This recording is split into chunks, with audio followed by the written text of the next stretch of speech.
ఓం సాయిరామ్. ఈరోజు సాయి స్ఫూర్తిలో, బాబా నన్నెందుకు మూగవాడిగా పుట్టించావు, నాకేదైనా దారి చూపించు. బాబా మన పాలిట దీన బాంధవుడు. అవును, దైవానికి తాను ఏ పని ఎందుకు చేస్తున్నది స్పష్టంగా తెలుసు. అంగవైకల్యం ఎప్పుడు కూడా జీవిత పురోగమనానికి అవరోధం కానే కాదు. సాయినాథుడు చేసే ప్రతి పనికి ఒక కారణం, ఒక ప్రయోజనం తప్పక ఉంటుంది. అది మానవ మాత్రులమైన మనకు అంత సులభంగా అర్థం కాదు. భగవంతుని పూర్తిగా నమ్మి బ్రతికే వారి జీవితంలో ప్రతి సంఘటన మంచికి దారి తీసేదిగానే భావించుకుంటారు. అంగవైకల్యం కూడా వారి విజయానికి అడ్డు రాదు. ఎందుకంటే భగవంతుడు సర్వశక్తిమంతుడు కదా.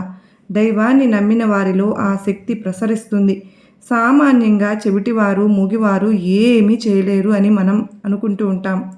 కానీ వారు మనం చెప్పే భగవంతుని లీలలు మన పెదవుల కదలికను బట్టి వింటారు.